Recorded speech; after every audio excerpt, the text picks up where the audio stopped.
Testing, testing, 1, 2, 3. And testing the third time. Maybe third time's the charm.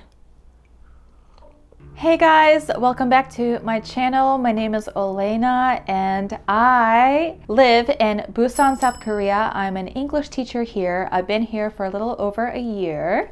So today's topic is going to be very different than what you've seen in my videos. If you've looked through my channel and you've watched some of my past videos, you will see that I did mostly vlogs and like traveling stuff and all things Korea.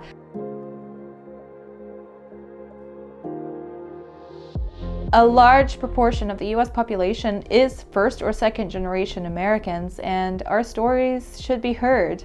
We do share our experiences with each other, but it's also important that the wider audience hears us out, because there's just, honestly, to me, I think there's just not enough stories of our experiences here, because there are a lot of challenges that we go through. Especially, we hear a lot of stories of adults moving to the US, you know, how difficult that is, having to start from scratch. But what about the children that move to the US? What about when you move when you're, 5, when you're 9, when you're 15? That's a whole different experience, and that's a whole different box to unpack. So I'm super excited to share my experience. I will try to keep it positive, but there's also, there's a lot of challenges that I had to deal with just because, moving from Ukraine when I was 9. The cool thing about this is not the first video to share the experiences of first or second generation Americans.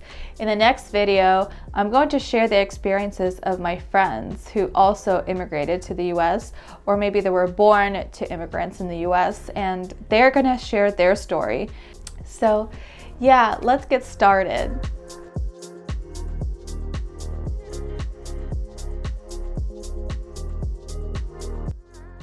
So I thought that I was a third culture kid, but actually I am not a third culture kid.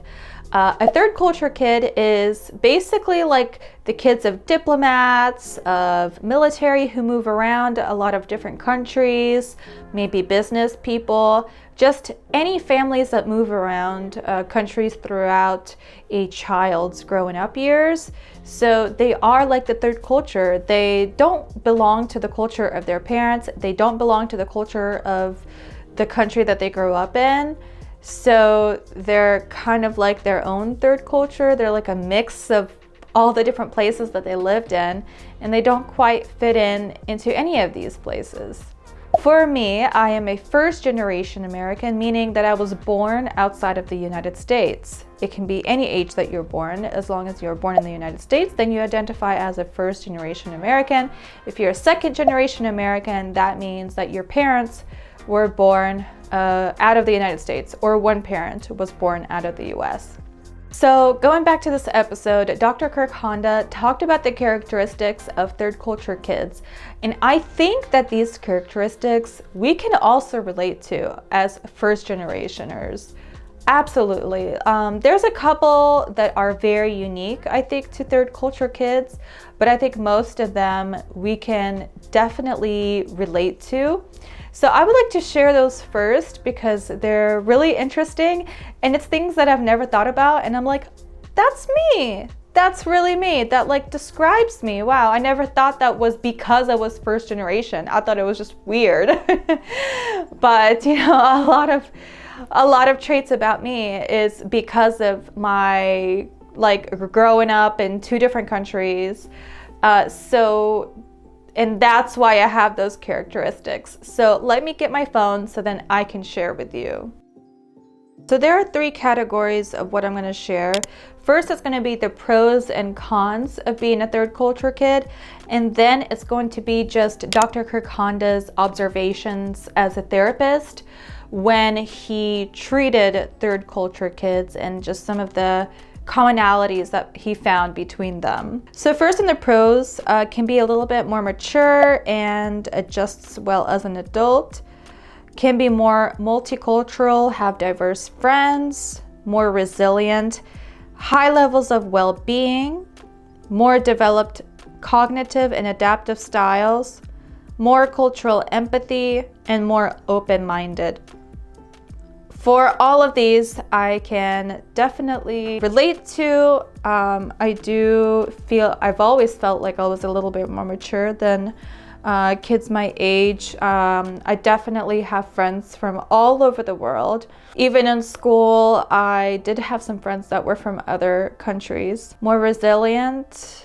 Yes, there's been definitely a lot of challenges and a lot of difficulties. And at first they were very overwhelming, but I was able to kind of get back up on the horse and move through life. High levels of well-being. Well, I guess, I'm not exactly sure what this means, but I do feel like I try my best to take care of myself. More developed cognitive and adaptive styles. Yes, I do find myself wanting to learn things a lot more and question things more, and I just think things through a lot before I make a decision. More cultural empathy, absolutely. With any culture, I always can kind of understand why they do things. You know, every country has a different history, so they're going to tackle the same challenges but in a different way, just because it works for them and it works for that country and those people. More open-minded, absolutely. If you've grown up having to think on two sides of everything, at least two sides. If you're a third culture kid, you have to think of many different sides. You have to think of every different country's sides of one issue, right? So if you're open-minded, that means you're more open to hearing different opinions and different perspectives and people's different experiences. And you're more open to changing your mind. You're more open to being wrong, and you're more open to changing your perspectives as well. Some cons. Struggle with interpersonal awareness. Okay, I could see that with the third culture kids having to grow up in so many different social norms. You might get confused and not know how you're supposed to act. You know, for example, if you visit back in the States, you might not know how you're supposed to act around Americans when you've grown up being around Japanese people or Thai people, or even like in the Middle East or in Eastern Europe, you know, like those are all such different cultures. Like you just might be a little bit confused of the interactions that you're going to have with people. Extended period of adolescence, finding what your path in life is, what you're supposed to do, your calling. So this is a little bit contradictory, right, with adjusting well as adults, because here you're like trying to figure out what you're supposed to do with life. You're a little bit more confused because you've just moved around so much and there's been so much changes, not much stability. So you're going to be questioning like, okay, what am I supposed to do? Like, I grew up in all of these different countries that I don't belong to and that I don't plan on living in, but I've never lived in the States. So like, where do I belong and what is my path in life? So I can definitely see how a third culture kid might relate to this. But I also relate to this too. Trying to find my calling, because I know like if I had stayed in Ukraine, I most likely would have become a professional violinist. Like that was just my thing. That's what I did. I went to violin lessons and I was really good at what I did. And when I moved to the US, there's so many more opportunities and there's so many more choices. And I did feel lost, and I'm still trying to figure out what I'm supposed to do now, and I'm 30 years old. So this could be something that a lot of people can relate to. Difficulty developing a coherent sense of self. Absolutely, 100%. I mean, if your family has grown up and stayed in the same place for many generations and you're born there, you know who you are, you know your roots, you know where you come from. Like, it's stable, it's set in stone, there's no questioning anything, right? But what if you move from a whole different country and you kind of have like a estranged family somewhere else? It's going to make you question yourself as well. It's going to make you question, where are you from? Who are you really? You're not really American because you weren't born here, but you're also not Ukrainian because you left when you were 9. So there's going to be a lot of questioning yourself and a lot of questioning your identity and who you are. Feeling of restlessness, absolutely, you know, moving around a lot because you're not used to staying in one place for a long period of time. Unresolved grief from loss. I could see this from both. More, I think, from third culture kids because they've had to move so much and they've had to say goodbye so much to friends that they make and then they lose and then they make and then they lose them again. But also, you know, from first generation, like leaving behind everything you knew, leaving behind your friends and your family and like your support system and moving to a different country and having to find that all over again. And you are gonna feel a loss.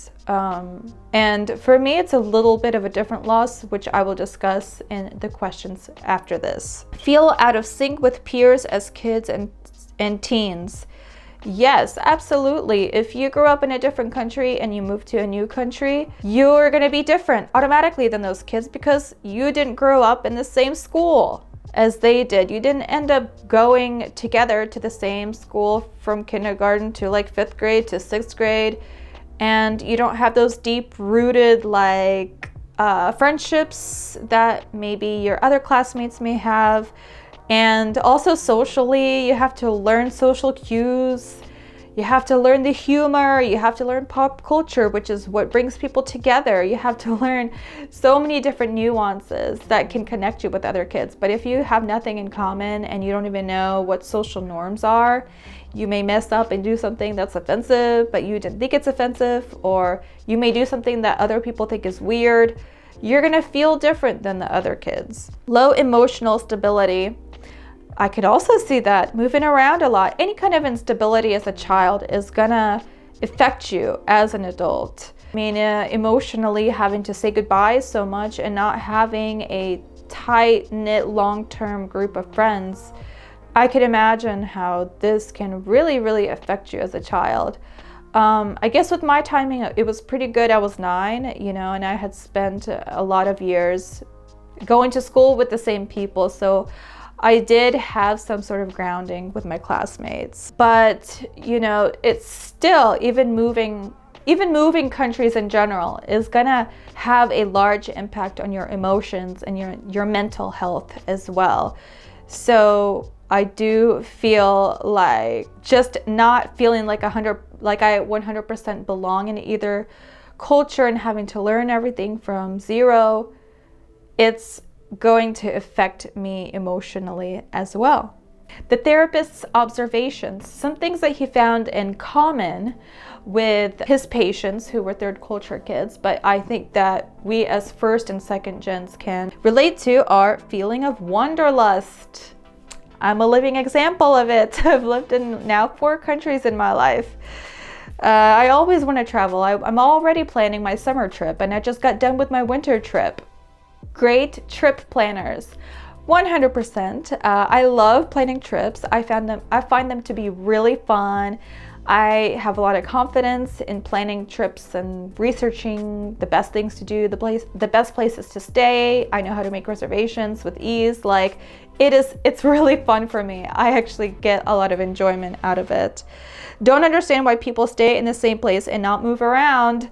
Yes, I've always wondered that. The town that I spent the most years in, that I would call my hometown, I've always wondered why people stay there. I'm like, why don't you move somewhere else? Like, try a new place, you know, challenge yourself, move somewhere new and somewhere different, you know, like that's what life has to offer, is different places. Like, why are you staying here? I've always questioned that as well. And that's one thing that made me like a little bit different than everybody, is because I ended up not staying there and I moved away, and I've been away since October 2014. So however long that is, just a really long time.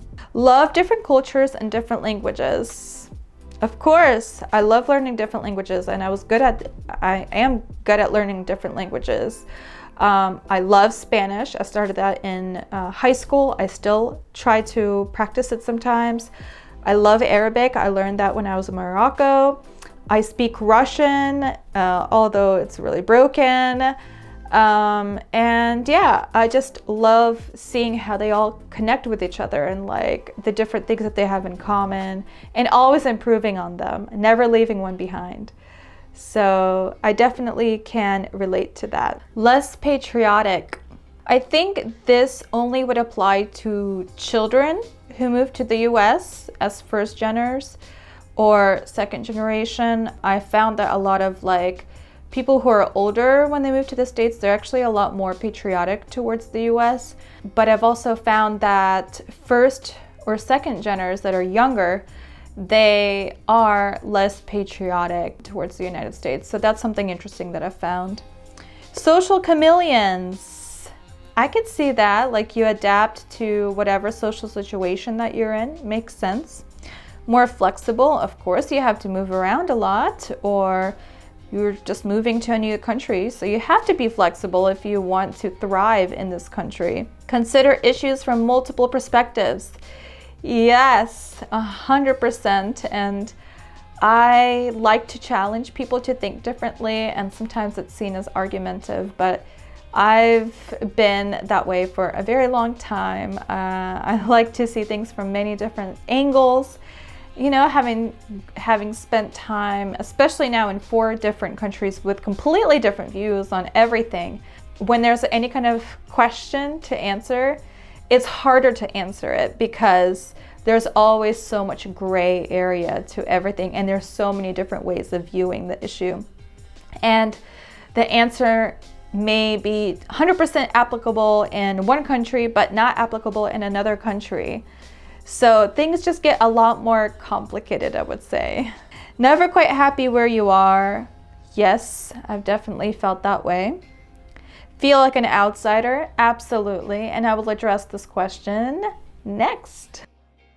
Hi guys, just wanted to pop in here and show you my awkward first generation American teens photo. But I also was going to include my experience growing up as a first generation American, but the video was going to be way too long, so I'm going to split this in half, and the next video I will talk about my experience as a first generation American. Please subscribe so you can be notified when that comes out, and if it is already out, you're going to see it on the next screen. Anyways, thank you so much for watching, and I will see you in the next one.